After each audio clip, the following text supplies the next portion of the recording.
Hello dear students, आज की इस वीडियो में डिस्कस करेंगे हिस्ट्री क्लास 12th का सीबीएसई का sample question paper with solution.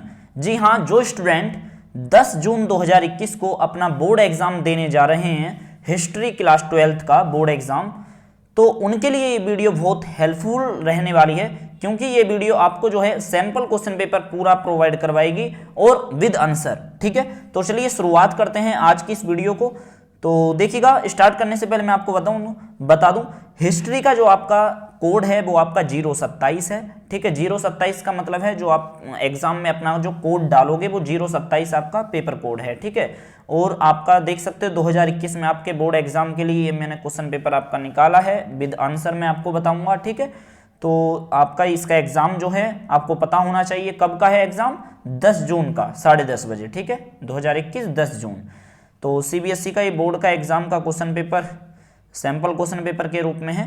तो इसके अंदर कुछ इंस्ट्रक्शन लिखे हुए हैं, तो सबसे पहले उन्हें पढ़ लेते हैं। तो सेक्शन ए में इसमें जो है टोटल आपको दे रखा है कि इसमें टोटल आपके 6 खंड होंगे। ठीक है, 6 सेक्शन होंगे मतलब, और सेक्शन ए के अंदर पहले से लेकर 16 क्वेश्चन जितने भी हैं, पहले से लेकर 16 क्वेश्चन तक, वो क्वेश्चन जो हैं आपके पूछे जाएंगे एक एक नंबर के। और सेक्शन बी के अंदर यानी कि सेक्शन खा के अंदर आपसे 17 से 19 होंगे, और वो स्रोत आधारित बहुविकल्पीय प्रश्न होंगे आपके एमसीक्यू बेस पे भी।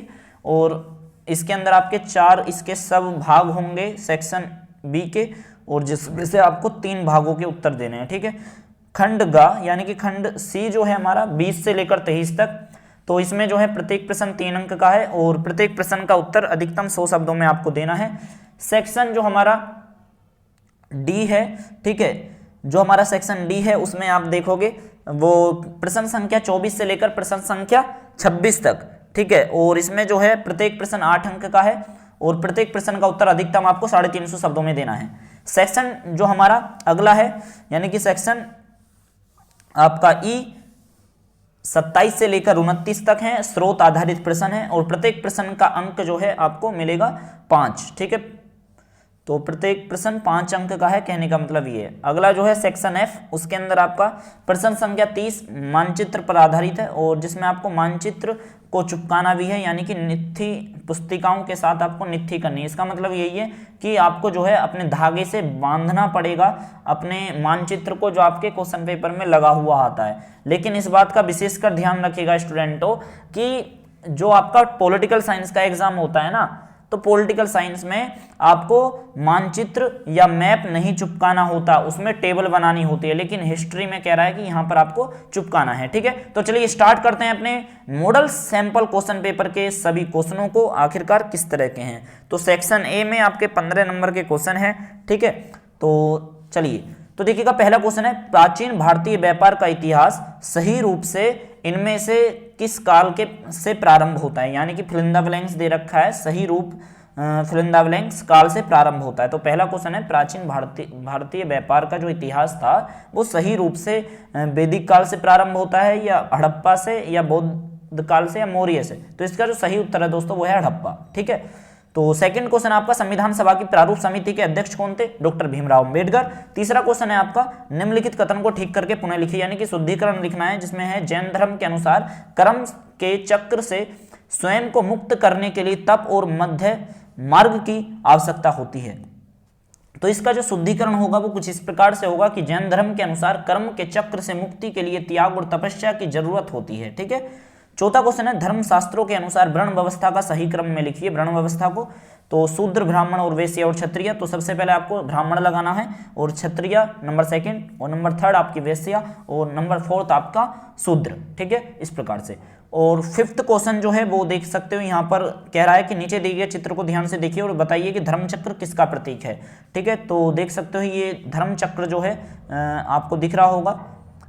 ठीक है, तो यहाँ पर जो है अगर इस धर्म चक्र को मैं आपको बता दूं, ये जो है दोस्तों आपका बौद्ध के प्रथम प्रवचन का प्रतीक है। ठीक है, गौतम बुद्ध ने जो प्रथम प्रवचन दिया उसका ही प्रतीक है। ओके, तो दृष्टिबाधित प्रश्न बच्चों के लिए है हमारे ये क्वेश्चन कि बौद्ध का प्रथम धर्मापदेश का प्रतीक है सालभंजी का, या धर्म चक्र, या स्तूप, या पेड़। ठीक है, तो धर्म चक्र। ओके, तो छठा क्वेश्चन जो है हमारा वो आपका है कि प्राचीन भारत के धर्मशास्त्रों में विवाह के 8 प्रकारों में से किसी प्रकार के विवाह को सर्वोत्तम आदर्श विवाह माना गया है, यानी कि किस प्रकार के विवाह को सर्वोत्तम आदर्श विवाह माना गया है धर्मशास्त्रों में। तो देखिएगा इसमें सबसे बढ़िया जो विवाह है वो वही है कि कन्या का दान, बहुमूल्य वस्त्रों और अलंकारों से विभूषित कर उसे बेदज वर को दान देना जिसे पिता ने स्वयं आमंत्रित किया हो। ठीक है, तो वही आपको यही लिखना है इसमें। तो अगला जो क्वेश्चन है वो है हमारा मतलब कि आपका 7वां। तो 7वां क्वेश्चन है आपका 16वीं शताब्दी में भारत में भक्ति आंदोलन के प्रमुख सिद्धांत कौन कौन से थे। ठीक है, तो इसमें सच्ची श्रद्धा या ईश्वर की समक्ष समानता या मानव जाति के प्रति प्रेम या कर्मकांड। ठीक है, तो इसका जो सही उत्तर है वो आप देख सकते हैं यहाँ पर है कि पहला, दूसरा, तीसरा ऑप्शन सही है, या पहला, दूसरा, चौथा सही है, पहला, तीसरा या चौथा सही है, पहला, तीसरा, चौथा सही है। ठीक है, सी में दूसरा, तीसरा, चौथा था। तो इसका जो सही उत्तर है वो है हमारा पहला, दूसरा, तीसरा, यानी कि ए ऑप्शन इसका बिल्कुल करेक्ट है। सच्ची श्रद्धा, ईश्वर के समक्ष समानता और मानव जाति के प्रति प्रेम, कर्मकांड भक्ति आंदोलन का प्रमुख सिद्धांत बिल्कुल नहीं है। ठीक है, तो अगला क्वेश्चन है पद्मावत के लेखक कौन है। हिंदी में भी आता है ये क्वेश्चन, मलिक मोहम्मद जायसी। ओके, तो 9वां क्वेश्चन जो है विजयनगर साम्राज्य के समुद्री व्यापार के विषय से निम्नलिखित में से सही वक्तव्य का चयन कीजिए। तो इसमें जो सही वक्तव्य है, समुद्री व्यापार की अवहेलना की जाती थी, समुद्री व्यापार को हतोत्साहित किया जाता था, समुद्री व्यापार को सही प्रोत्साहन दिया जाता था, समुद्री व्यापार को कुछ चुने हुए व्यापारियों की देखरेख में रखा गया था। ठीक है, तो इसका जो सही ऑप्शन है वो ऑप्शन सी है कि समुद्री व्यापार को सही प्रोत्साहन दिया जाता था। ओके, 10वां क्वेश्चन जो है वो है हमारा निम्न युग्म को सही युग्म का चयन कीजिए। ठीक है, निम्न ये जो युग्म दे रखे हैं जोड़े, इनमें आपको सही युग्म का चयन करना है। ओके, तो देखिएगा यानी कि इसमें से कौन सा एक सही युग्म है, बस एक युग्म आपको पहचानना है। ये इसमें 5 है, 5 में से कोई एक युग्म जो सही है। ठीक है, तो क्योंकि लिखा हुआ है ना ऊपर सही युग्म का चयन कीजिए। तो अमरनायक सैनिक कमांडर, हरिया जलाशय बिल्कुल गलत, कमलपुरम नहर बिल्कुल गलत, मंडप शासक नहीं हो सकता, कृष्णदेव राय मंदिर परिसर बिल्कुल नहीं।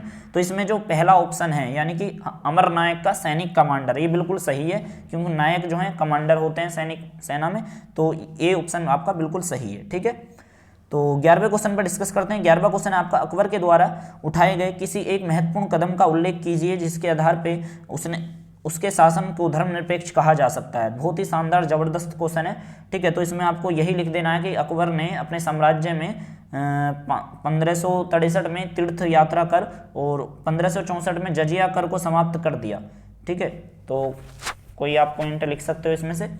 अगला क्वेश्चन को डिस्कस करते हैं, बेनामी से क्या अभिप्राय है। बेनामी का मतलब होता है दोस्तों फर्जी। ठीक है, लिख दोगे आप। 13वां क्वेश्चन है मुगल सम्राट अपनी प्रजा के कौन से 4 सत्वों की रक्षा करता था। ठीक है, तो इसमें आपको बताना है कि बादशाह प्रजा के 4 सत्वों जो थे वो थे जीवन, धन, सम्मान और विश्वास की रक्षा। ठीक है, करता था।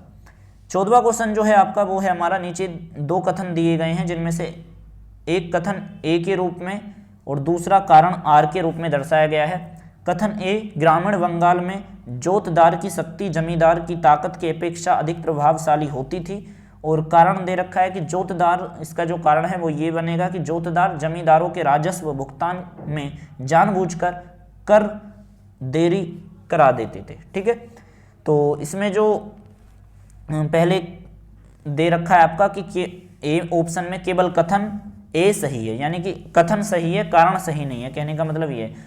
तो बी ऑप्शन में दे रखा है केवल कारण सही है। ठीक है, यानी कि आर सही है कहने का मतलब।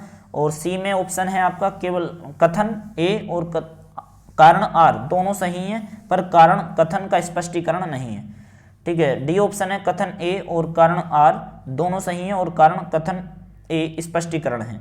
तो इसका जो सही ऑप्शन होगा वो हमारा डी होगा, यानी कि कथन ए और कारण आर दोनों बिल्कुल सही हैं। ठीक है, और कारण कथन का स्पष्टीकरण है। ठीक है, कारण जो है कथन का स्पष्ट कर रहा है कथन को। ठीक है, आई होप कि आप समझ गए होंगे, वरना इसे बार बार रिपीट करके आप खुद अपने मन से पढ़ लेना, आपको समझ में आ जाएगा। 15वां क्वेश्चन है महात्मा गांधी ने कौन सा अखबार निकाला था। सबको पता है, हरिजन निकाला था। ठीक है, आपका 16वां क्वेश्चन है रिलीफ ऑफ लखनऊ नामक चित्र किसने बनाया था। रिलीफ ऑफ नामक जो हमारा चित्र था ये थॉमस जॉन्स वारकर ने बनाया था। ठीक है, थॉमस जॉन्स वारकर।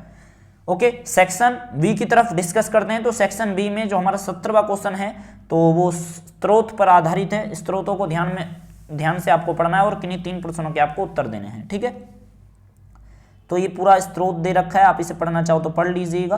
तो मतलब कि आप जरूर पढ़ लेना, मैं इसे स्किप करूंगा, डायरेक्ट क्वेश्चनों पे डिस्कस करूंगा, ठीक है। मान के चलिए कि हमने ये पढ़ लिया, ओके, हमने अब पढ़ लिया, तो चलिए डिस्कस करते हैं क्वेश्चन की तरफ। तो हमारा 17वां क्वेश्चन का पहला, ओके, 17.1 मतलब, तो यह अभिलेख उत्कीर्णित किया गया था चक्रदास द्वारा, आचार्य चालन स्वामी द्वारा, प्रभावती गुप्त द्वारा या सैनिकों द्वारा। जब इस पैराग्राफ को आप पढ़ोगे तो इसका जो सही उत्तर है वो चक्रदास द्वारा अभिलेख उत्कीर्ण करा गया था, सही उत्तर है चक्रदास द्वारा, ठीक है। अगले क्वेश्चन पर डिस्कस करते हैं। दूसरा, प्रभावती गुप्त भूमि दान करना चाहती थी क्योंकि ए राजनीतिक सत्ता प्राप्त करने के लिए, धार्मिक प्रतिष्ठा पाने के लिए, जनता को नियंत्रण करने के लिए, उपरोक्त सभी। तो इसका जो सही उत्तर है वो है धार्मिक प्रतिष्ठा प्राप्त करने के लिए। अग्रहार का अर्थ क्या है? तो अग्रहार देखिएगा दोस्तों, मैं डायरेक्ट बता रहा हूं आपको, इसका उत्तर ए ऑप्शन में सही उत्तर दे रखा है इसका, कि वह भूभाग जो एक ब्राह्मण को दान में दिया गया हो वो अग्रहार कहा जाता था, ठीक है। तो चौथा क्वेश्चन है आपका इसमें, एक अग्रहार के लिए सत्य कथन कौन सा है? तो आपको बताना है। तो देखिएगा, एक अग्रहार के लिए इनमें से सैनिक और पुलिस प्रवेश नहीं करेंगे, बिल्कुल ये भी ठीक है, ठीक है। और बी ऑप्शन में दे रखा है, बड़े और छोटे सभी करों से यह गांव मुक्त होगा, तो ये भी बिल्कुल सही है। तो इसका जो सही ऑप्शन है वो सी है, ए और बी दोनों सत्य हैं, तो सी ऑप्शन में दे रखा है ये, तो सी ऑप्शन इसका बिल्कुल सही है। आई होप कि आप समझ रहे होंगे कि हम क्या कहना चाहते हैं। 18वां क्वेश्चन है, महानवमी डिब्बा नामक चित्र को ध्यान से देखिए और किन्हीं 3 प्रश्नों के उत्तर दीजिए, ठीक है। तो देख सकते हो महानवमी डिब्बा ये इस प्रकार का है, ओके, समझ में आ गया, ये इस प्रकार का आपका दिखता है, आपको दिख रहा होगा। तो सही विकल्प चुनकर हमको लिखने हैं। तो जो हमारा पहला क्वेश्चन आया है, ठीक है, पहला क्वेश्चन जो आया है वो आया है, महानवमी डिब्बा का आधारीय माप था ए 120 वर्ग फुट, बी 1100 वर्ग फुट, सी 11,000 वर्ग फुट, डी 1200 वर्ग फुट। तो दोस्तों इसका जो सही उत्तर है वो है हमारा 1100 स्क्वायर फुट, ठीक है, यानी कि बी ऑप्शन इसका बिल्कुल सही है। बी नहीं बैठेगा, ठीक है यार, सॉरी, वो सी बनेगा क्योंकि 11,000 है इसका, तो 11,000 मतलब कि सी इसका सही ऑप्शन है, करेक्ट, सी ऑप्शन बिल्कुल सही है, ठीक है। तो महानवमी डिब्बा का आधारीय जो माप था वो 11,000 वर्ग फीट था, यानी कि स्क्वायर फीट 11,000, सी ऑप्शन बिल्कुल सही है, ओके। तो अगला क्वेश्चन है इसमें कि महानवमी डिब्बा से जुड़े अनुष्ठान हैं दशहरा, दुर्गा पूजा, नवरात्रि, उपरोक्त सभी। तो इसका जो सही उत्तर है वो हमारा डी है, यानी कि सभी अनुष्ठान हैं ये हमारे महानवमी डिब्बा से रिलेटेड, ठीक है। अगला क्वेश्चन जो है हमारा, महानवमी डिब्बा पर होने वाले अनुष्ठानों के संदर्भ में असत्य कथन है कौन सा? शासक द्वारा अपने रुतबे, ताकत और अधिकार का प्रदर्शन यह केवल मनोरंजन के लिए था, या नायक राजा के लिए बड़ी मात्रा में भेंट लाते थे, और या उपयुक्त सभी, डी ऑप्शन, ठीक है। तो इसका जो सही ऑप्शन है वो है हमारा, मतलब कि इसका कि यह केवल मनोरंजन के लिए था, तो बी ऑप्शन इसका बिल्कुल सही है कि केवल मनोरंजन के लिए था, ठीक है, और ये कथन असत्य है। अगला क्वेश्चन जो है हमारा इसमें वो है कि महानवमी डिब्बा की आधारीय संरचना जिस पदार्थ की बनी हुई थी वह क्या है? तो भाई सभी को पता है वो लकड़ी है, ठीक है, पत्थर भी नहीं था, वो कच्ची मिट्टी भी नहीं था, लोहा भी नहीं था, लकड़ी था, ठीक है, लकड़ी इसका सही उत्तर है। तो दृष्टिबाधित बच्चों के लिए भी दे रखे हैं, ठीक है, जो ब्लाइंड हैं, तो आप इसका स्क्रीनशॉट ले लीजिएगा फुल वो करके, ठीक है, और किसी और से पढ़वा लेना, ओके। ये है फिर आपका, और फिर इसके क्वेश्चन है दृष्टिबाधित प्रश्नों, अब हम पढ़ेंगे नहीं, हम डायरेक्ट नॉर्मल क्वेश्चनों के ऊपर डिस्कस करेंगे, ठीक है। तो ये हमारे दृष्टिबाधित बच्चों के लिए थे। तो चलिए अब हम आ जाते हैं अपने 19वें क्वेश्चन पे, ठीक है। तो क्योंकि दृष्टिबाधित वाले जो क्वेश्चन है वो हम छोड़ रहे हैं, क्योंकि बच्चे उसे पढ़वा लेंगे किसी और से, हमें ऐसा मान के चलने, क्योंकि उनकी संख्या कम ही होती है, इसलिए हम उसे स्किप कर रहे हैं, ठीक है, नॉर्मल स्टूडेंट अधिक होते हैं। तो 19वां क्वेश्चन जो है, दिए गए स्रोत को ध्यानपूर्वक आपको पढ़ना है, निम्न में से किन्हीं 3 प्रश्नों के उत्तर देने हैं, ठीक है। तो ये विद्रोही ग्रामीण से आपका एक पैसेज आया है छोटा सा, तो इसे आपको रीड कर लेना है। ग्रामीण अवैध क्षेत्र से रिपोर्ट भेजने वाले एक अफसर ने लिखा, ठीक है, जो भी लिखा आपने पढ़ लिया, और पढ़ने के बाद जो है चलिए हम फर्स्ट क्वेश्चन का जवाब देते हैं। तो जो फर्स्ट क्वेश्चन है 19वें का, यानी कि 19वां आपका ये क्वेश्चन है 19वें का जो फर्स्ट, तो इस क्वेश्चन में लिखा है, ब्रिटिश सरकार द्वारा अवध का अधिग्रहण जिस नीति के अंतर्गत किया गया था वह क्या है? तो सभी को पता होना चाहिए, वो कुशासन का आरोप लगाकर करा गया था, ठीक है, अवध का अधिग्रहण। तो इसका जो बी ऑप्शन है बिल्कुल सही है। दूसरा क्वेश्चन है, नीचे दिए गए कथन नीचे दो कथन दिए गए हैं, जिनमें से एक को कथन ए के रूप में और दूसरे को कारण आर के रूप में दर्शाया गया है। ठीक है, तो इसमें हमको बताना है। तो देखिएगा, इसमें कथन ए जो हमारा कथन है, तो अवध में भावनात्मक उथल पुथल और भौतिक क्षति की एहसास में बल मिला, और इसका जो कारण है वो ये रहा कि नवाब के हटाए जाने से दरबार तथा उसकी संस्कृति भी खत्म हो गई, और संगीतकार, नृतकों और कारीगरों, बावर्चियों, नौकरों और सरकारी कर्मचारियों और बहुत से लोगों की रोजी रोटी जाती रही। ठीक है, तो इसका जो सही ऑप्शन है इसमें दे रखे हैं हमारे ऑप्शन, फिर केवल कथन ए सही है या केवल कारण सही है, या कथन कारण दोनों सही हैं पर कारण का स्पष्टीकरण नहीं है। डी में लिखा हुआ है कि ए कारण दोनों सही हैं पर कारण कथन का स्पष्टीकरण देता है। तो इसका जो सही ऑप्शन है वो बिल्कुल हमारा डी ऑप्शन है। ठीक है, कथन और कारण दोनों सही हैं, लेकिन यहाँ पर कारण कथन का स्पष्टीकरण देता है। ठीक है, तो तीसरा क्वेश्चन जो है हमारा वो है, औपचारिक रूप से अवध को औपनिवेशिक सरकार का अंग घोषित किया गया था 1953 वो 1853 में, 1854 में, 1855 में, 1856 में। तो इसका सही उत्तर डी ऑप्शन है, 1856 ईस्वी में। ठीक है, चौथा क्वेश्चन है, अंग्रेजों को ग्रामीण अवध में विद्रोह को आने में सबसे अधिक समय लगा क्योंकि, तो वो क्यों लगा था आपको पता होना चाहिए। ए और बी दोनों हैं इसके लिए, क्योंकि वो पल में विखर और पल में जुट जाते थे और उनके पास बाकायदा बंदूक थी। ए और बी दोनों ऑप्शन सही हैं। ठीक है, तो सी ऑप्शन में दे रखा है ए और बी दोनों सही हैं। ठीक है, तो इसका सही ऑप्शन सी है। 4 क्वेश्चन है, 4 में से कोई 3 अटेम्प्ट करने हैं आपको। तो चलिए आगे 20वां क्वेश्चन हम लेते हैं। तो 20वां क्वेश्चन है सेक्शन सी से, तो ईसा पूर्व प्रथम सहस्त्राब्दी का काल विश्व इतिहास का एक महत्वपूर्ण मोड़ माना जाता है, कथन की न्याय संगत विवेचना कीजिए। 3 नंबर का क्वेश्चन है। ठीक है, तो हम इसे पॉइंट में मैं आपको इसका जवाब देता हूं, काफी विस्तार से दूंगा लेकिन। तो देखिएगा, नंबर 1 पॉइंट की बात करें तो इस साल में ईरान और जुरथुस्त्र, चीन में, यूनान में सुकरात और अरस्तु और भारत में महावीर, बुद्ध और अन्य चिंतकों का उद्भव हुआ। सेकंड पॉइंट की भाई उन्होंने जीवन में रहस्यों को समझने का प्रयास किया, साथ ही इंसानों और विश्व व्यवस्था के बीच रिश्तों को समझने का प्रयास कर रहा। अगला पॉइंट लिख सकते हो कि यह वह समय था कि जब गंगा घाटी में राज्य और शहर उभर रहे थे, सामाजिक और आर्थिक जीवन में कई तरह के बदलाव आ रहे थे। अगला पॉइंट लिख सकते हो, यह मनीषी जैसी महावीर, मतलब कि बुद्ध महावीर ने वेदों के प्रभुत्व पर प्रश्न उठाए। उन्होंने यह भी माना कि जीवन के दुख की मुक्ति का प्रयास हर व्यक्ति स्वयं कर सकता है। इसमें अगला पॉइंट लिख सकते हो कि ब्राह्मणवाद के लिंग तथा जाति के भेदभाव का विरोध किया, लोहे का प्रयोग होने लगा, महाजनपदों और मौर्य साम्राज्य का उभारा। ठीक है, तो ये पॉइंट है, इनमें आप अब डिस्कस कर सकते हो इन पॉइंटों को। 21वें क्वेश्चन पे डिस्कस करते हैं। तो 21वां क्वेश्चन जो है हमारा, मुगल साम्राज्य का हृदय स्थल उसकी राजधानी नगर थे, सो उदाहरण स्पष्ट कीजिए। ठीक है, तो देखिएगा, मुगल साम्राज्य का हृदय स्थल उसकी राजधानी नगर थे, तो 100 उदाहरण आपको स्पष्ट करना है। तो देखिएगा, इसमें मैं काफी सारे पॉइंट आपको बताऊंगा, ये भी क्वेश्चन आपका 3 नंबर का है। ठीक है, तो देखिएगा इसमें क्या है कि 16वीं और 17वीं शताब्दी में राजधानियां तेजी से स्थानांतरित हो रही थी। ठीक है, तो आपको ये पॉइंट लिखना है। और सेकंड पॉइंट में आप लिखिएगा कि बाबर आगरा पर अधिकार करके उसके शासन के 4 वर्षों में दरबार भिन्न भिन्न स्थानों पर लगाए जाते थे, जहां आर्थिक गतिविधियां तेज हो जाती थी। तीसरा पॉइंट लिख सकते हो कि अकबर 1560 में लाल बलुआ पत्थर से आगरा में लाल किले के निर्माण कराया गया। तो आपको पता होना चाहिए कि अकबर ने 1560 में लाल बलुआ पत्थर से आगरा में लाल किले का निर्माण करवाया। ठीक है, और 1570 में फतेहपुर सीकरी जो अजमेर जाने वाली सीधी सड़क पर स्थित है।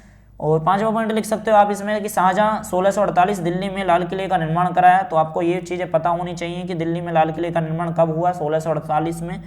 ठीक है, शाहजहां ने करवाया, तथा राजधानी शाहजहानाबाद दिल्ली हस्तांतरित की, जो विशाल एवं भव्य राजतंत्र की कल्पना को व्यक्त करती थी।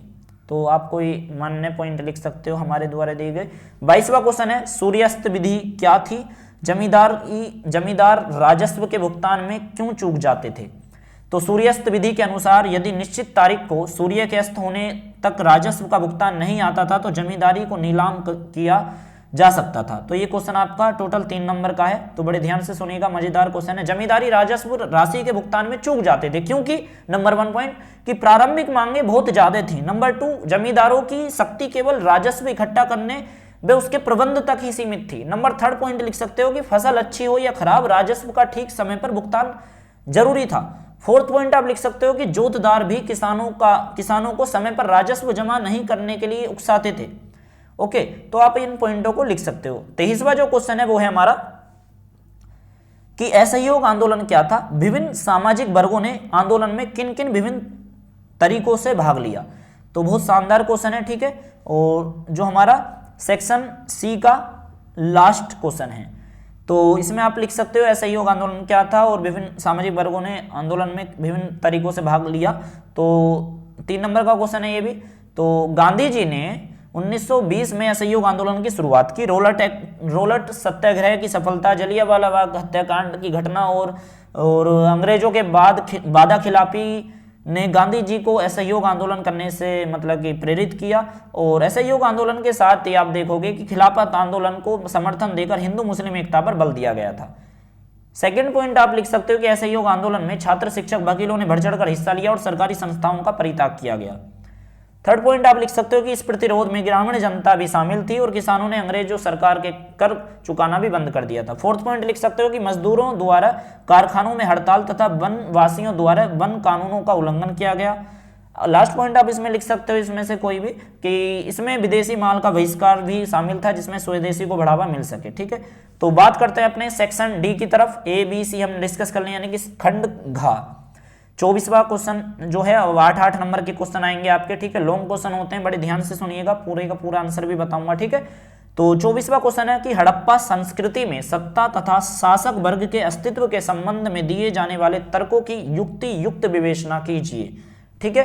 तो इसका मतलब यही है कि हड़प्पा संस्कृति में सत्ता यानी कि सरकार और शासक वर्ग जो था, जो मतलब कि रूल करता था जनता पे, जो राजशाही वर्ग है, के अस्तित्व के संबंध में दिए जाने वाले तर्कों का आपको युक्त विवेचना करनी है, ठीक है। यानी कि विस्तार पूर्वक आपको इसमें बताना है, फुल डीपली। तो देखिएगा, इसमें नंबर 1 पॉइंट लिख सकते हो आप, हड़प्पा समाज में जटिल निर्णय लेने और उन्हें लागू करने के संकेत मिलते हैं, ठीक है। और उदाहरण के लिए हड़प्पाई पूरे वस्तुओं को असाधारण एक रूपता पाई जाती है, बात मृदभांडों और आपका बांटों और आपका ईंटों में स्पष्ट है। 3रा पॉइंट आप लिख सकते हो कि जम्मू से लेकर गुजरात पूरे क्षेत्र में प्रयुक्त ईंटें समान अनुपात की थी। 4th पॉइंट में आप लिख सकते हो कि विशाल दीवारों और चबूतरों के निर्माण के लिए श्रमिकों को संगठित किया गया था। और अगला पॉइंट लिख सकते हो 5वां, यह सभी कार्यों के लिए किसी सत्ता के संभव नहीं लगते थे, ठीक है, किसी सत्ता के संभव नहीं लगते थे। और अगला पॉइंट लिख सकते हो कि मोहनजोदड़ो में मिले एक विशाल भवन को एक प्रसाद कहा गया, लेकिन इससे संबंधित कोई भव्य वस्तु नहीं मिली। 7वां पॉइंट आप लिख सकते हो यार इसके अंदर वो कि आपका हड़प्पा सभ्यता के अनुष्ठानिक प्रथाओं अभी तक ठीक प्रकार से नहीं समझी जा सकी। 9वां पॉइंट आप लिख सकते हो कि हमारे पास यह जानने के साधन उपलब्ध नहीं है कि क्या जो लोग इस अनुष्ठानों का निष्पादन करते थे उन्हीं के पास राजनीतिक सत्ता होती थी। 10वां पॉइंट आप लिख सकते हो कि कुछ पुरातात्विक मानते हैं कि हड़प्पा समाज में शासक नहीं होते थे, तभी समाज की सामाजिक स्थिति एक समान थी। 11वां पॉइंट लिख सकते हो, इसके अंदर मैं आपको बता रहा हूं, दूसरा पुरातत्वविद मानते थे कि यहाँ एक नहीं बल्कि कई शासक थे, जैसे हड़प्पा और मोहनजोदड़ो आदि के अपने अपने शासक थे, ठीक है। तो इन पॉइंटों में से कोई आप लिखिए पॉइंटों को। 8 नंबर का ये क्वेश्चन है, मैंने टोटल आपको 11 पॉइंट बता दिए हैं, ठीक। तो इसमें देखिएगा अथवा में क्वेश्चन दे रखा है, तो इसे भी हम डिस्कस करेंगे। तो अथवा में जो क्वेश्चन दे रखा है 24वें में सॉरी, तो ये है हमारा पुरातात्विक व्याख्याओं की समस्याएं संभवतः सबसे अधिक धार्मिक प्रथाओं और पुनर्निर्माण के प्रयासों में सामने आती हैं। तो 8 नंबर का क्वेश्चन है ये भी, तो इसको मैं आपको बता दूं। तो इसमें आप नंबर 1 पॉइंट लिख सकते हो कि आरंभिक पुरातत्वविदों को कुछ वस्तुएं जो असामान्य और अपरिचित लगती थी संभवतः धार्मिक महत्व की होती थी, ठीक है। 2nd पॉइंट लिख सकते हो कि इनमें आभूषणों से लदी हुई नारी, मिट्टी की मूर्तियां जिनमें से कुछ के शीर्ष पर आपको विस्तृत प्रसाधन यानी कि आपका ब्यूटी पार्लर शामिल है, इन्हें मात्र देवियों की संज्ञा दी गई, ठीक है। और पुरुषों के दुर्लभ पत्थरों से बनी मूर्तियों जिनमें उन्हें एक लगभग मानक की मुद्रा में एक हाथ घुटने पर रखा बैठ गया था, जैसे कि पुरोहित, राजा, को भी इस प्रकार वर्गीकृत किया गया था।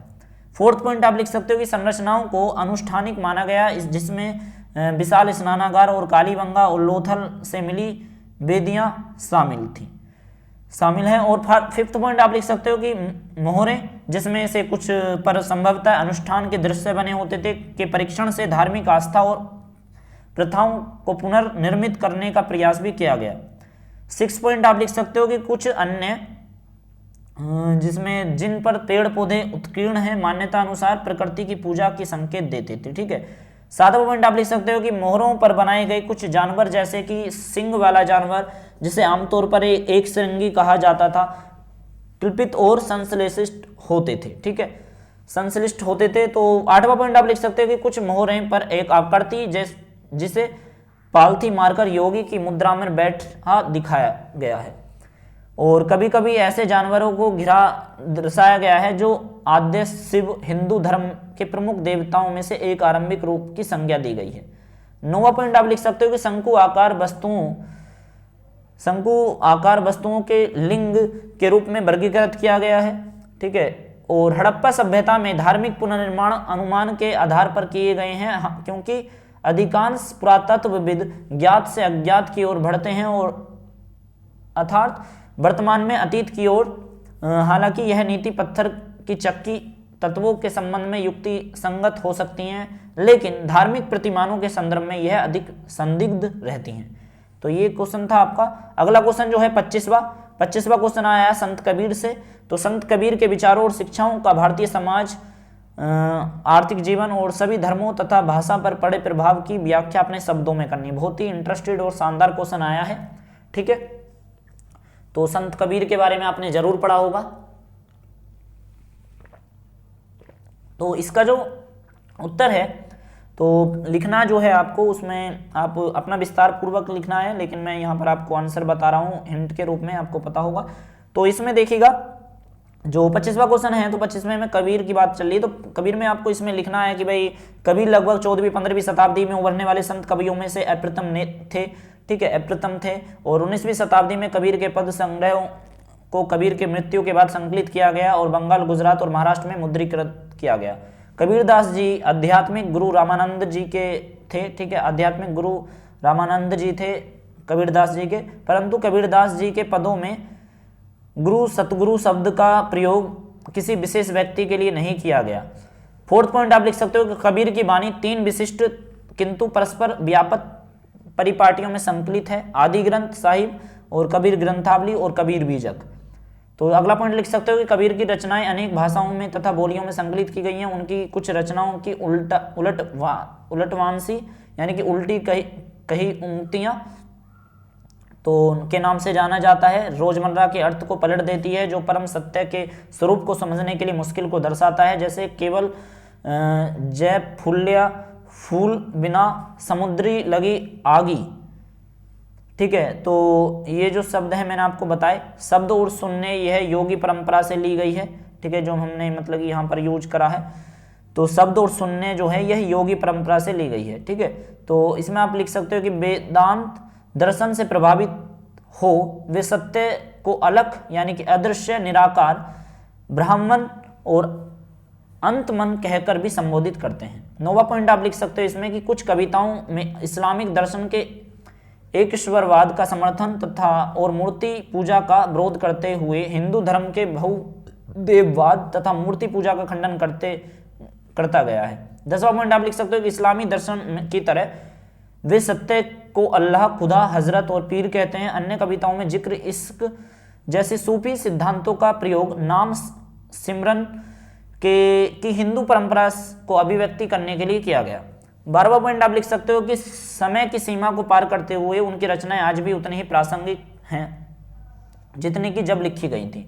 धर्म के प्रति उनका एक धर्मनिरपेक्ष दृष्टिकोण था। सामाजिक समानता के प्रति कबीर का स्पष्ट दृष्टिकोण था। उन्होंने समाज में भेदभाव को समाप्त करने के लिए जागरूकता पैदा की और कबीर की समृद्ध परंपरा और तथ्य की द्योतक है कि कबीर पहले और आज भी उन लोगों में प्रेरणा का स्रोत हैं जो सत्य की खोज में रूढ़िवादी और धार्मिक, सामाजिक, सांस्कृतिक विचारों और व्यवहारिक को सामाजिक दृष्टि से देखते हैं।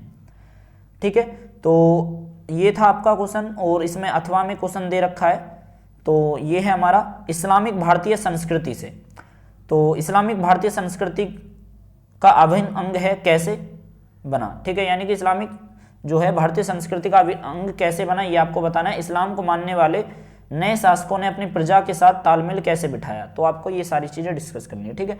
तो इसमें जो अथवा में क्वेश्चन है, चलिए इसे भी डिस्कस करते हैं। तो फर्स्ट आप पहले तो हेडिंग डाल लेना कि इस्लाम का भारतीय संस्कृति का अभिन्न अंग बनना।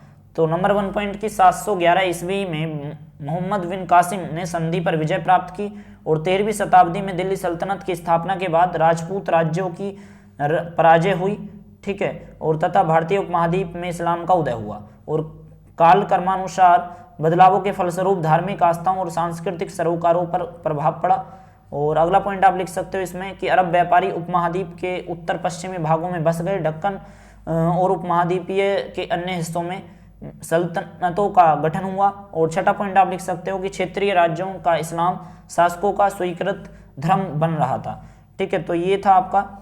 और इसमें नए शासकों का अपनी प्रजा के साथ तालमेल बिठाना, तो इसे भी आप लिखिएगा, ठीक है। तो कैसे बैठाया वो आपको यहाँ पर बताना है कि तीर्थयात्रा के द्वारा मुस्लिम द्वारा भुगतान किए गए कर तथा जजिया गैर मुस्लिम द्वारा भुगतान किए गए कर इस्लामी शासकों द्वारा समय समय पर भारतीय जनता पर लगाया गया। इस्लामी शासकों ने जजिया को देने से मतलब कि लेने के बाद इनकी जिम्मेदारी ली, उन्हें जिम्मी कहा गया, ठीक है, याद रहेगा। इस्लामी शासकों ने जजिया को लेने के लिए जिनकी जिम्मेदारी ली उन्हें जिम्मी कहा गया। तो अगला पॉइंट आप लिख सकते हो कि इसमें मुस्लिम शासकों को उलमा द्वारा निर्देशित शरिया के अनुसार शासन चलना होता था, तो भी शासकों ने लचीली नीति अपनाई। फोर्थ पॉइंट आप लिख सकते हो कि हिंदू, जैन, पारसी, ईसाई और यहूदी धार्मिक संस्थाओं को इस्लामी शासकों द्वारा अनुदान भी दिए जाते थे, ठीक है। पांचवा पॉइंट आप लिख सकते हो अकबर और औरंगजेब ने गैर मुस्लिम धार्मिक नेताओं के प्रति सम्मान और भक्ति भी व्यक्त की। उपमहाद्वीप में इस्लाम विभिन्न सामाजिक स्तरों के भी दूर दूर तक फैला हुआ था। और तो आपको इन पॉइंट को लिख सकते हो। 26वें क्वेश्चन की तरफ रुख करते हैं जो 8 नंबर का है ये भी। तो 26वां क्वेश्चन है आपका, अफवाह तभी फैलती हैं जब लोगों के जहन में गहरे दबे डर तथा संदेह की अनुगूंज सुनाई देती है। 1857 के विद्रोह के संदर्भ में इस कथन की पुष्टि कीजिए, ठीक है। बहुत शानदार क्वेश्चन आया है। तो 26वें क्वेश्चन में आपका जो ये क्वेश्चन है इसका मैं आपको बता दूं जवाब, तो वही है कि लोग अफवाह पर विश्वास करते हैं तो इसकी मानसिकता का पता चलता था कि उनके दिमाग में इस प्रकार का डर और संदेह था। अगर 1857 के विद्रोह के समय ध्यान से अध्ययन करें तो लोगों के मस्तिष्क के डर के कारण पता चल सकता है। यही कारण निम्नलिखित हैं, ठीक है। तो जो कारण है वो मैं आपको बता रहा हूं।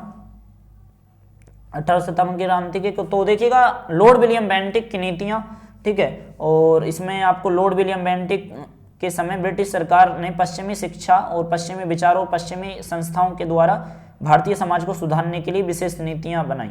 और 1829 में सती प्रथा का अंत और 1856 में विधवा विवाह को वैधता प्रदान करी गई। लॉर्ड डलहौजी ने अधिग्रहण की नीति के अंतर्गत कई रियासतों के शासक झांसी, सतारा और दत्तक पुत्र लेने की अनुमति नहीं दी, उनके ब्रिटिश साम्राज्य में मिला लिया, ठीक है। फोर्थ पॉइंट आप लिख सकते हो इस क्वेश्चन में कि अपने साम्राज्य में मिलाए गए क्षेत्रों में अंग्रेज अपने ढंग की शासन व्यवस्था, अपने कानून, न्याय पद्धति लागू करते थे और इन कार्रवाइयों का भारतीय लोगों पर बुरा प्रभाव पड़ा। पांचवा पॉइंट आप लिख सकते हो कि अवध का विलय, इसमें आपका लॉर्ड डलहौजी ने प्रशासन पर आरोप लगाकर अवध का विलय किया गया और नवाब वाजिद अली शाह जो कि लोगों में लोकप्रिय थे को कोलकाता भेज दिया गया। अंग्रेजों की नीतियों के कारण जनता में आक्रोश बेसंदेह था। उनका विचार था कि अंग्रेज भारतीयों का धर्म नष्ट करने पे तुले हुए हैं और एक ऐसी व्यवस्था लागू करना चाहते थे जो दमनकारी थी। अगला पॉइंट आप लिख सकते हो इसमें अंग्रेज अफसरों द्वारा भारतीय सिपाहियों के संग दुर्व्यवहार। आठवां पॉइंट आप लिख सकते हो कि संदेह की इन्हीं परिस्थितियों में एनफील्ड राइफल्स और चर्बी वाले कारतूस की घटना थी जिसमें अंग्रेजों के प्रयत्न करने पर भी सिपाहियों ने उन पर विश्वास नहीं किया और सही संदेह और अविश्वास 1857 के सैनिक विद्रोह का तात्कालिक कारण बना, ठीक है। तो इन पॉइंटों को आप शुमार कर सकते हो। अथवा में इसमें क्वेश्चन दे रखा है कि 1857 के विद्रोह के बारे में चित्रों से क्या पता चलता है, इतिहासकार इन चित्रों का विश्लेषण किस प्रकार करते हैं। ठीक है, तो देखिएगा इसमें वही है कि अंग्रेजों और भारतीयों द्वारा विद्रोह कई तस्वीरें पेंसिल से ठीक है बनी हुई रेखाएं, स्क्रीन चित्र पर आधारित और पोस्टर, कार्टून आदि बनाए थे। ठीक है, तो इनसे विद्रोह की निम्नलिखित छवियों का ज्ञान होता है। तो इसमें सेकंड जो आपका पॉइंट आप लिख सकते हो वो लिख सकते हो कि चित्रों में ब्रिटिश रक्षकों का अभिनंदन या अंग्रेजों नायकों का गुणगान किया गया है।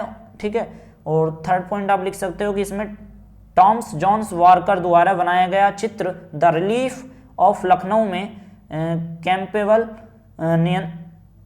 नियंत्रण स्थापित हो चुका था। ठीक है, और चौथा पॉइंट आपका है, जब आप इसे देखोगे यानी कि इस क्वेश्चन के आंसर को, तो इसमें यही है कि कुछ चित्रों के विद्रोह के दौरान अंग्रेजों की दुर्दशा को दर्शाया गया, जैसे जोसेफ नोएल पैटन ने, और इन मेमोरियम चित्रों में विद्रोही की हिंसा और बर्बरता का प्रदर्शन है। और इसके अतिरिक्त कुछ चित्रों जैसे मिस व्हीलर का विद्रोही का सामना करते हुए चित्र जिसमें धरती पर बाइबल पड़ी है, अंग्रेज औरत के संघर्ष का चित्रण है और धर्म की रक्षा का संघर्ष साबित करता है। पांचवा आपका इसमें पॉइंट लिख सकते हो कि इन चित्रों में अंग्रेजों द्वारा विद्रोही की प्रतिशोध की भावना और उनके सबक सिखाने की भावना पनपती है।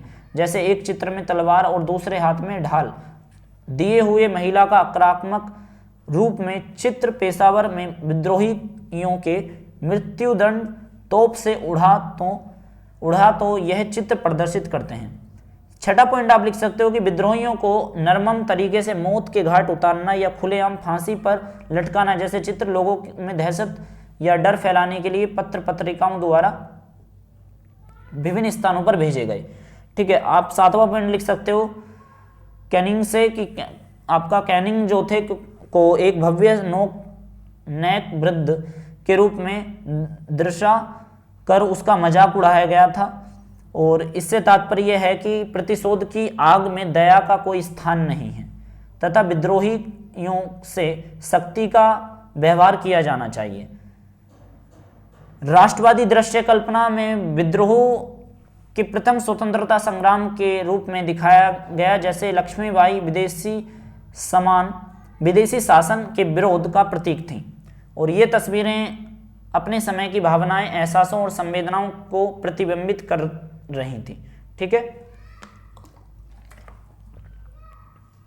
बात करते हैं अब अपने सेक्शन ई की तरफ। ठीक है, तो सेक्शन डी भी हो गया हमारा। 27वां क्वेश्चन है आपका द्रौपदी के प्रश्न। तो इसे तो हम देखेंगे, लेकिन उससे पहले हेडिंग पढ़ लेते हैं 27वें क्वेश्चन की। क्या है, कह रहा है कि उदाहरण को ध्यानपूर्वक पढ़िए और दिए गए प्रश्नों के उत्तर दीजिए। ठीक है, तो द्रौपदी के प्रश्न हैं, तो ये आर्टिकल आया है आपका, इसे आप पढ़ लीजिए। तो मैं इसे थोड़ा जूम कर देता हूँ, आप स्क्रीनशॉट ले लीजिएगा इसका और आप पढ़ लीजिए। ठीक है, तो हम चलिए स्टार्ट करते हैं। तो देखिएगा इसमें क्वेश्चन दे रखा है, ये रहे 27.1। तो द्रौपदी के प्रश्न की सभा में सभी को बेचैन क्यों कर दिया गया।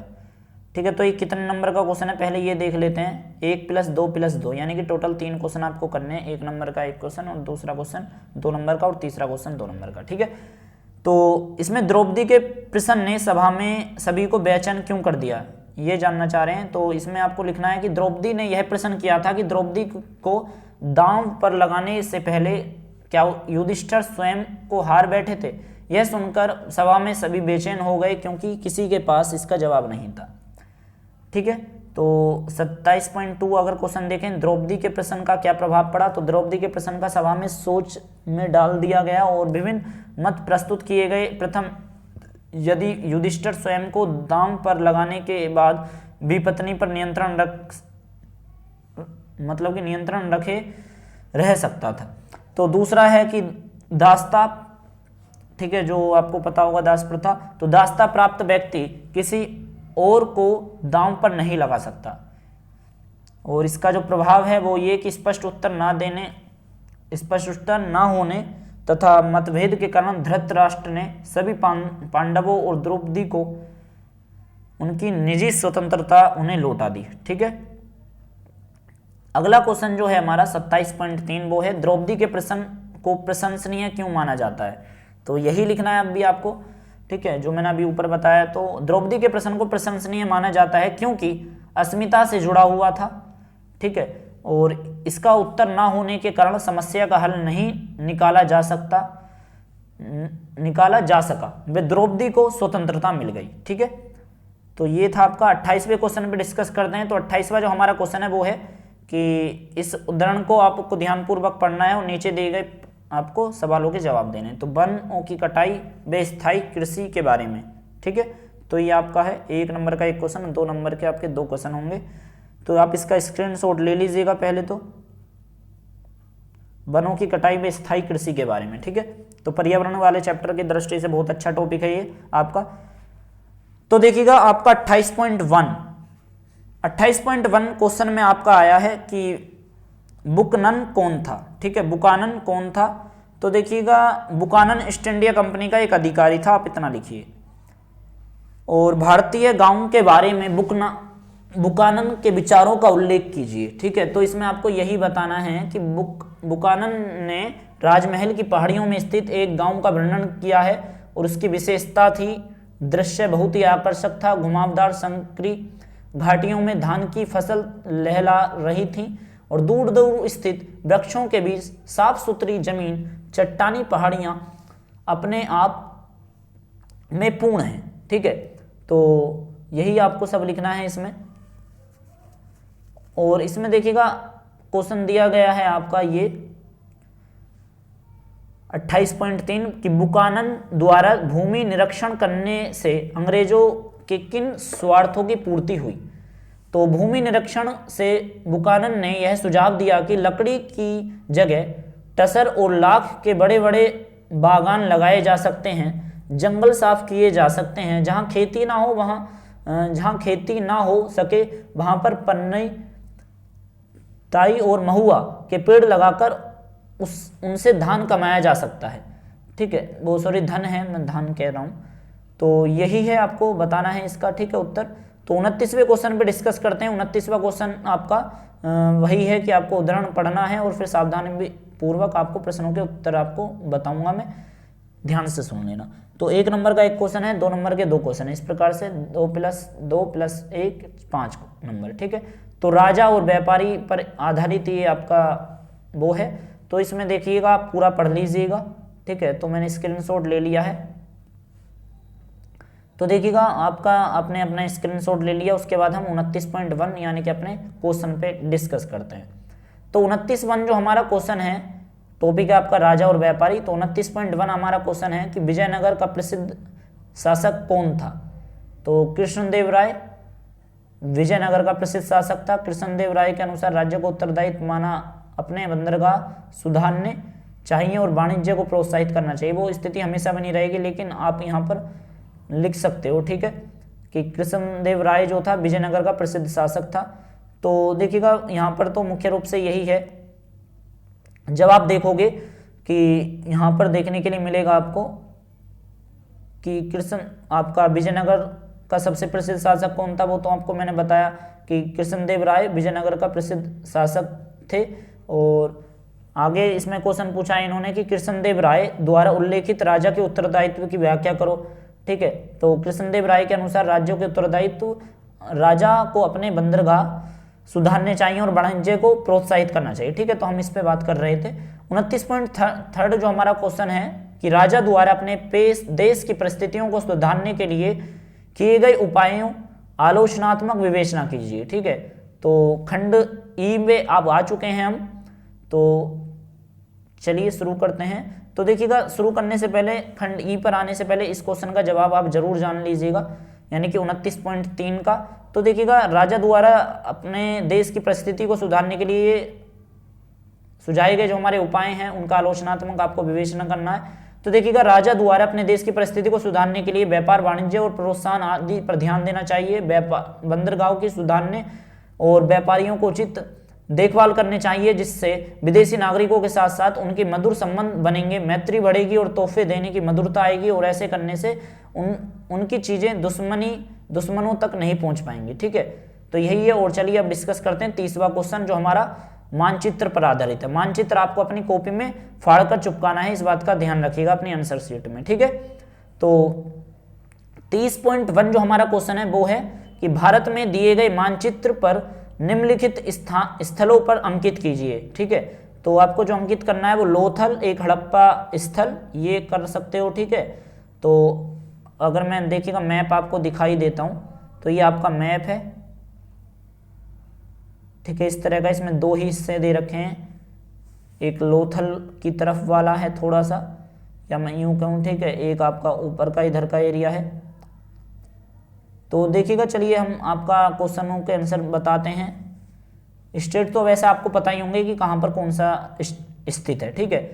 तो ये जो हमारा क्वेश्चन है लोथल एक हड़प्पा स्थल, तो ये जो है आपको देखने के लिए मिलेगा कि इसी के अंदर, तो ये आपका कौन से स्थान पे है वो आपको यहाँ पर बताना है, ठीक है। तो लोथल जो है आपका वो जो हमारा गुजरात वाला एरिया है, महाराष्ट्र वाला, उसके पास ही पड़ता है, ठीक है। दमन एवं दीव जहाँ पर है, आपने सुना होगा दादर व नगर हवेली, उसके पास ही आपका लोथल है, ठीक है, एक हड़प्पा स्थल। अथवा में क्वेश्चन आया था आपका बोध गया एक प्रमुख बौद्ध स्थल, ठीक है। और बी ऑप्शन में कि पानीपत, बाबर, अकबर और औरंगजेब के अधीन क्षेत्र, तो ये हैं, तो इन्हें आपको मेंशन कर देना है। अगर मैं आपको बताऊं किस तरह से आपको मेंशन करना है, तो देखिएगा आपको अपनी आंसर कॉपी को, मतलब कि इसमें से क्वेश्चन पेपर में से आपको क्वेश्चन का ये पेज फाड़ लेना है मैप वाला, क्वेश्चन पढ़ने के बाद मतलब फिर आपको इस तरह से जवाब देने हैं, ठीक है। तो आप देख सकते हो ये आंसर की मेरे सामने खुल चुकी है, जो क्वेश्चन आए थे, तो मैं लोथल बता रहा था तो लोथल पे निशान लगा रखा है, ठीक है। तो वो सारी चीज़ आपको यहाँ पर देखनी है। तो चलिए अब हम लेते हैं अपना अगला कुछ। तो देखिएगा यहाँ पर जो है आपको देखने के लिए मिलेगा लोथल एक हड़प्पा स्थल, ये भी बता दिया। बोध गया एक प्रमुख बौद्ध स्थल, तो बोध गया जो है बिहार में आपको मेंशन कर देना है, बोध गया लिख देना है। औरंगजेब के अधीन क्षेत्र तो आपको बता देना है, ठीक है, पानीपत वगैरह, तो हरियाणा साइड में। तो अथवा में क्वेश्चन पूछा है कि मेरठ 1957 के विद्रोह का एक मुख्य केंद्र, ठीक है, तो चंपारण रहा, तो वो आपको बताना है। तो हाँ, सी आपका जो है इसे कर सकते हो, चंपारण आप लिख दीजिए इसमें, मतलब कि बिहार के अंदर ही आ जाएगा कि 1857 के विद्रोह का मुख्य केंद्र चंपारण, ओके। तो देखिएगा, तो चंपारण को आपको दर्शाना है, कहने का मतलब फिर ये है, ये तो क्वेश्चन है कि 1857 के विद्रोह का एक मुख्य केंद्र रहा चंपारण, सी ऑप्शन, तो वहां पे आपको दर्शाना है कि चंपारण यहाँ पर है, और उसे फाड़ के अपनी कॉपी में दागे से बांध लेना, ठीक है। तो 30.2 जो हमारा क्वेश्चन है वो है भारत में दिए गए राजनीतिक मानचित्र पर राष्ट्रीय आंदोलन से संबंधित दो स्थल ए और बी अंकित किए गए हैं और उन्हें पहचानिए और उनके नाम लिखिए, ठीक है।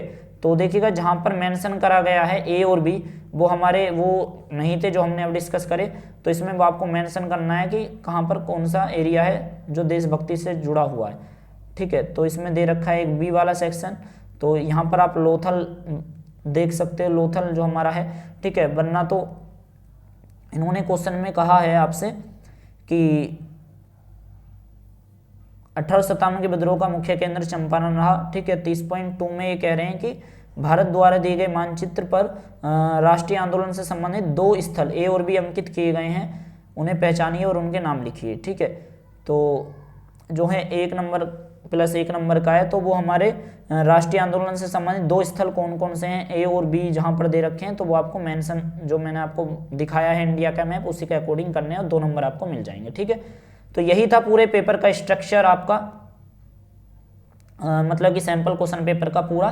तो आई होप कि आप पूरा प्रोसीजर समझ गए होंगे। ये दृष्टिबाधित स्टूडेंटों के लिए है 30.1 और 30.2, ठीक है।